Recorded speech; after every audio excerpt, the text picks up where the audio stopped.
flood affected 90% of the people in our community. And so it was good for people to get together. Multiple people from, I don't want to get started on names, but probably 100 franchises has called, Facebook me, message me, and they're not looking for commercial leads. They're like, Jeff, are you okay? Can we do anything for y'all? It's not only us down here, there's 3 franchises that are local. Well, there's 5 local, I don't own but 2 of them.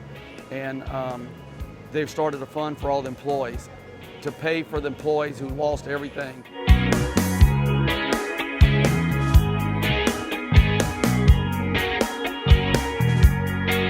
There's approximately 322 units in an 84-building apartment complex. Anywhere between 18 to 48 inches of water had flooded through every unit. The first question we get asked on projects, especially this magnitude, is can SERVPRO handle a loss this size? We kind of laugh and have the confidence to say better than anyone else. 15 tractor trailers on its way here, which is about what we've had show up so far. We've probably got $15 million in assets on site, and they're still coming.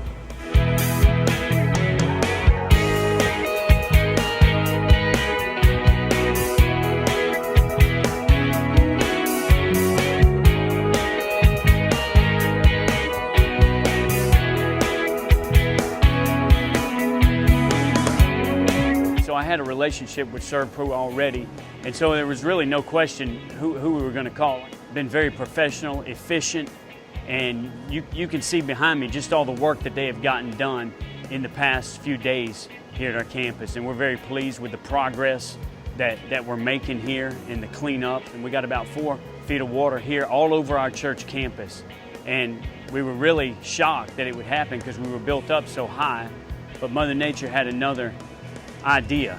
And so we were flooded, completely flooded here at our campus, and we're having to gut everything on our campus from 4 feet and under.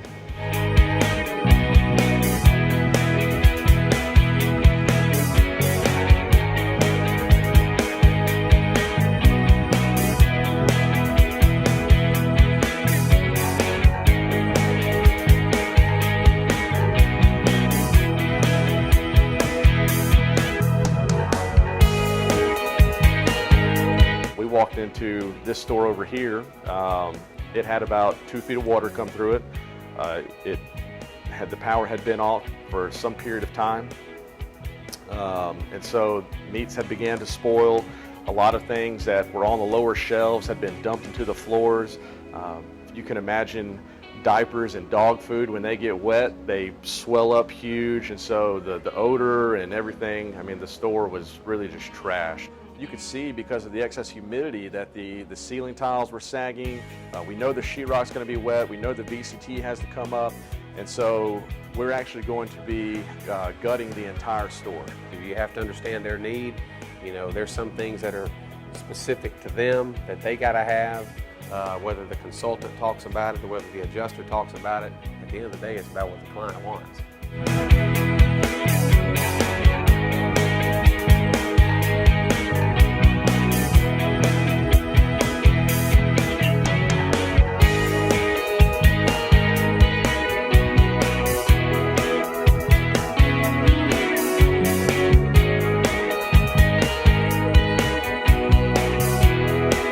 Almost 200,000 gallons of water that was trapped within the auditoriums themselves. You know, we had to do what we could to control the environment here. There was so much high-definition equipment, specialty movie screens, obviously the acoustical ceiling tiles. We knew we had to get the water out. That was number one concern, get the water out. A lot of times on a job of this size, they want to get some testing done to verify that it is floodwater, it is Category 3. And then with that testing, they then go and create a protocol for you to work off of. As you can imagine, with a loss like this, there's an army of consultants and engineers and folks that had to be engaged. Everyone needed it yesterday, and you really have to have all that information at that second when that adjuster is asking for it, when the consultant's asking for it. I have my little mobile office, and I have my printer and my laptop, and you know, some office supplies, and you know, when the consultant asked me today, hey, can you print off this protocol? I'm here, I got the printer, I can print that off, and they're very grateful. We ramped up to as much as 100 people a day here so far.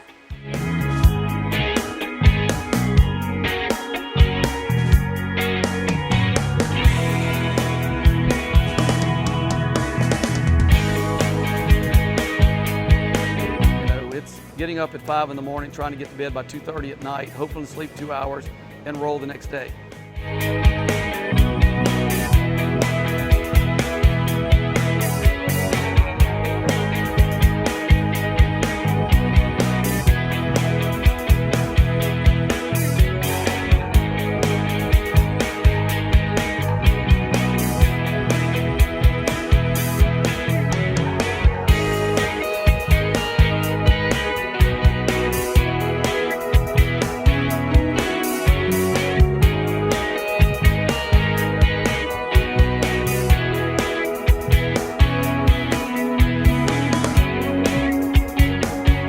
Do 3 or 4 jobs for free for some people just to give back. So it's Team SERVPRO, without Team Corporate coming down, without the Wilsons, the Stones, the VJs, I mean all these people that have called, the Callahans, the Wheats, you know, the David Moores, all that, we wouldn't pull this off. I couldn't do free jobs if I didn't get help on the big one. So, you know, we're hopefully being a blessing to them. We've been able to circle with their family and pray, and I mean, they can't even talk. And when I'm leaving, I can't even talk. But driving down the road, I'm like, hey, thank you, God. This is, you know, that's what's making me kind of smile through the whole event.